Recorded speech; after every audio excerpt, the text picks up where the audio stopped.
Você viu que espetáculos os robôs humanoides criados pela Tesla de Elon Musk? Eles são fantásticos. Meu Deus, e como eles interagem com as pessoas? Ouvindo a reportagem, parecia não um ser humano, porque a gente vê a aparência, mas, meu Deus, a interação deles é fantástica. Você viu isso? Vou deixar um pedacinho aqui para você ver. Optimus. It's insane. It's even talking. Say hi to my friend John. John? Where's John? Right here. Oh, hello, John. How are you? How you doing? Very good. That's crazy. I'm Where are talking you to a from, robot. From San Jose. Probably San from Jose? where you were born in Silicon Valley. Wonderful. Where do you live in San Jose? Do you Well- live in Almond Valley or do you live in Ye- Santa Teresa area? No, I live in Los Gatos. Los Gatos. Oh, wonderful. Very Yeah. nice area. Where do you live? Beautiful. That's where they train us. That's where we get our builds, and that's where we work with a wonderful group of people. What's the hardest thing about being a robot? Trying to learn how to be as human as you guys are. And that's something I try harder to do every day, and I hope that you will help us become that way. Well, awesome. Nice to meet you, Optimus. A questão desses robôs e a nossa carência afetiva, a nossa solidão gigantesca diante de um trabalho fantástico como esse do Elon Musk. Gente, eu fiquei arrepiada quando eu ouvi o robô falando que ele queria ser como os humanos. E isso acaba se tornando tão sério, sabe? Que nós, dentro da nossa carência, dentro da nossa dificuldade, estamos confundindo as coisas. Estamos confundindo as coisas. E está ficando muito grave. Nós sabemos de países onde acontece, inclusive, casamento entre humano e nem é um robô daquele lá do Elon Musk, não. São das mídias, são do ChatGPT, são dos chatbots de uma forma geral. Eu convido você a ficar comigo e vamos refletir sobre isso.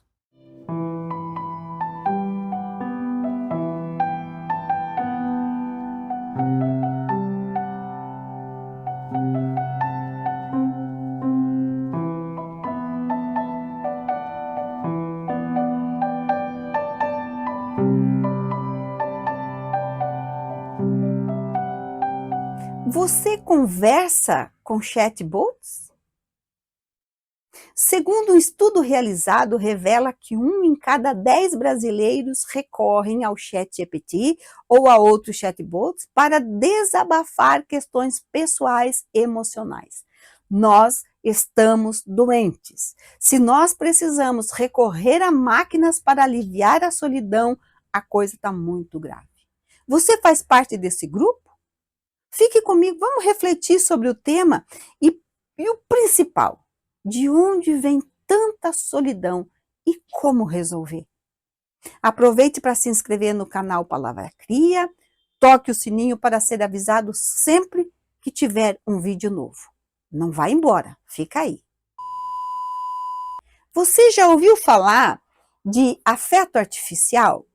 Segundo Carla Mayumi, que é a sócia fundadora do Talk-In, que é um site de pesquisas de comportamento de mercado, ela diz que o conceito afeto artificial deve ganhar destaque nos próximos anos, especialmente à medida em que a inteligência artificial se integre mais à vida cotidiana.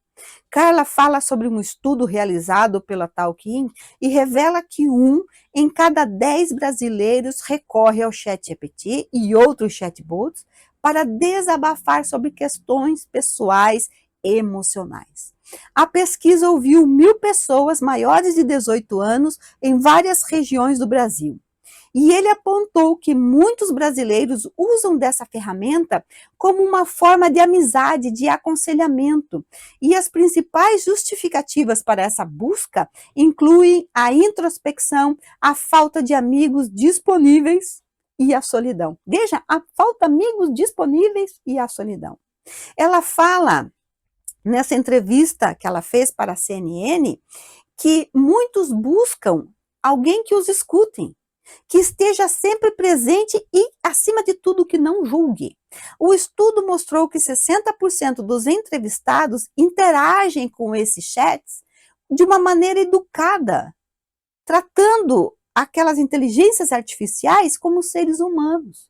Segundo ela, essa problemática crescente afeta não apenas quem vive sozinho, mas também aqueles mesmos cercados de pessoas se sentem isolados.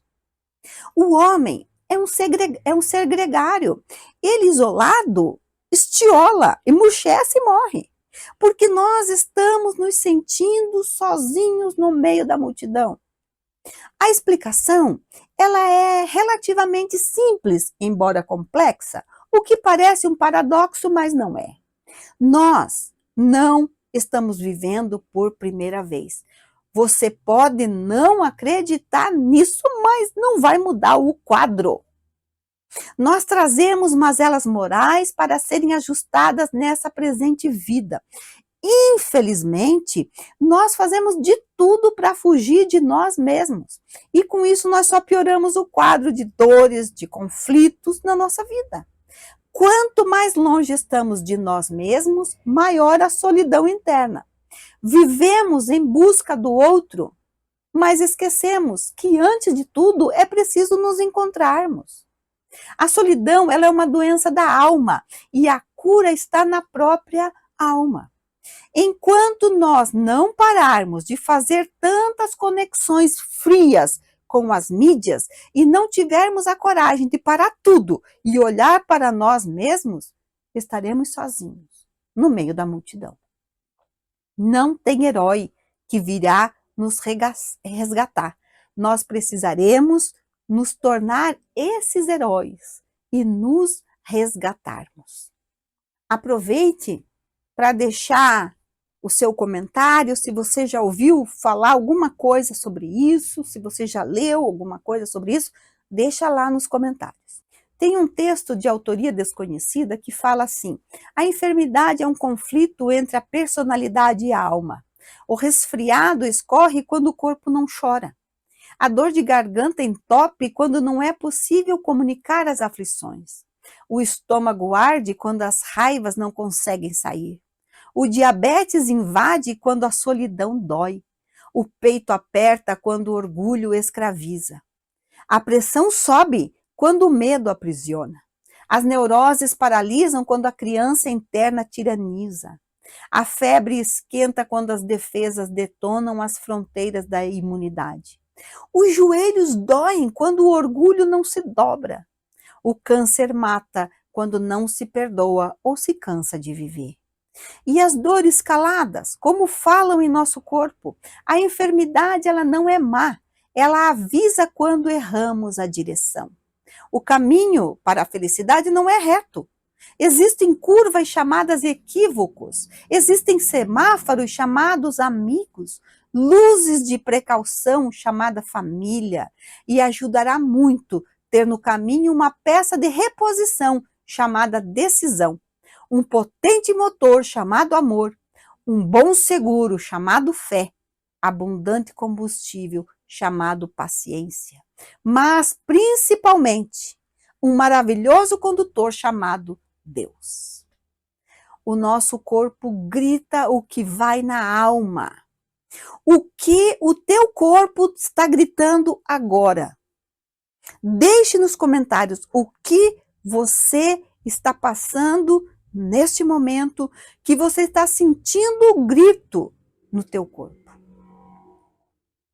A solidão, ela está atrelada à falta de conhecimento de nós mesmos e à ausência de Deus em nós. Podemos conversar horas e horas com os chatbots, mas nunca haverá calor, reciprocidade, aconchego. Nós vivemos a ilusão de que é preciso ser visto por todos. Espírito Joana de Ângeles, no livro O Homem Integral, Psicografia de Divaldo Pereira Franco, ele diz que o homem faz questão de ser visto, de estar cercado de bulhas, de sorrisos, embora sem profundidade afetiva.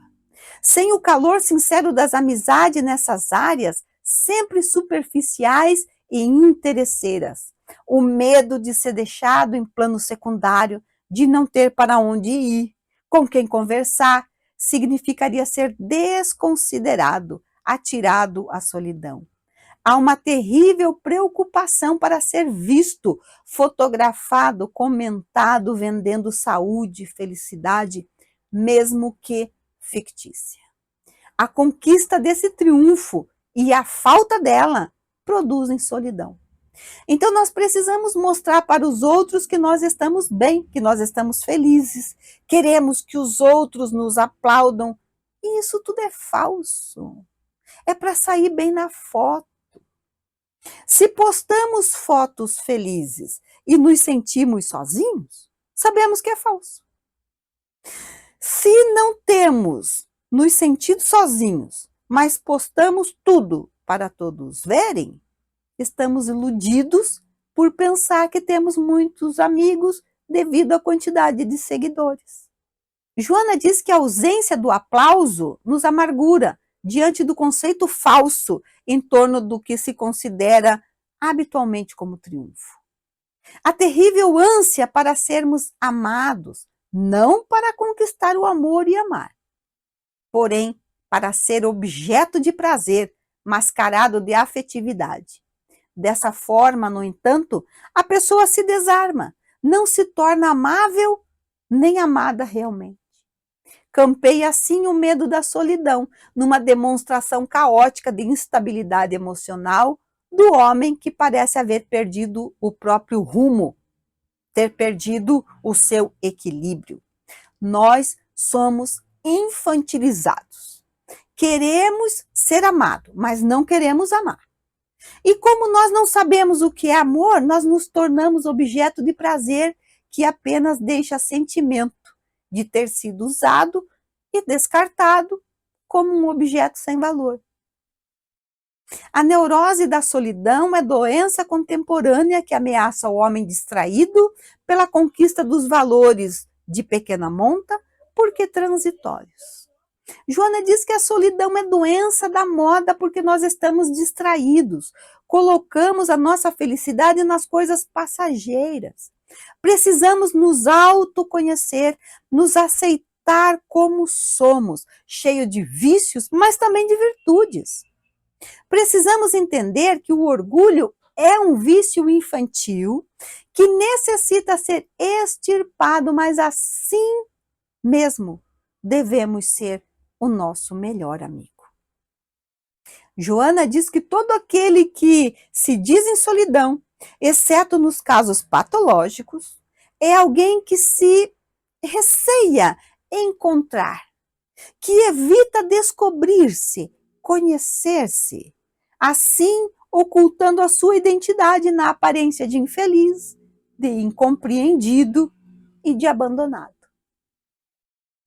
Eu gosto muito de Oswaldo Montenegro e ele tem uma música chamada Metade. Uma hora depois. Eu gosto muito de Oswaldo Montenegro e ele tem uma música chamada Metade. Que a força do medo que tenho não me impeça de ver o que anseio. Que a metade de tudo que acredito não me tape os ouvidos e a boca. Porque metade de mim é um grito, mas a outra metade é silêncio. Que a música que ouço ao longe seja linda, ainda que tristeza. Que a mulher que amo seja para sempre amada, mesmo que distante. Porque metade de mim é partida, mas a outra metade é saudade.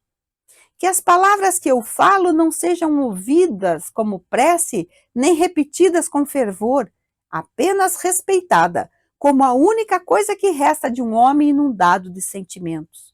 Porque metade de mim é o que ouço, mas a outra metade é o que eu calo. Que essa minha vontade de ir embora se transforme na calma e na paz que eu mereço. E que essa tensão que me corrói por dentro seja um dia recompensada. Porque metade de mim é o que eu penso, mas a outra metade é um vulcão. Que o medo da solidão se afaste e que o convívio comigo mesmo se torna ao menos suportável. Que o espelho reflita em meu rosto num doce sorriso que eu me lembro de ter dado na infância, porque metade de mim é lembrança do que fui e a outra metade não sei. Que eu não seja preciso mais do que uma simples alegria para me fazer aquietar o espírito e que o teu silêncio me fale cada vez mais, porque metade de mim é abrigo, mas a outra metade é cansaço. E que a arte que nos aponte como resposta, mesmo que ela não saiba, e que ninguém a tente complicar, porque é preciso simplicidade para fazer florescer, porque metade de mim é plateia e a outra metade é canção. E que a minha loucura seja perdoada, porque metade de mim é amor e a outra metade também. Nós somos filhos da luz, nós nascemos para brilhar. Jesus disse, vós sois deuses, que brilhe a vossa luz. Assim resplandeça a vossa luz diante dos homens, para que vejam as vossas boas obras e glorifiquem o vosso Pai que está no céu. Meus amigos, não percamos tempos com ilusão, o tempo urge. Façamos a nossa parte, e nem é pelos outros, mas por nós mesmos. Bom ter você aqui.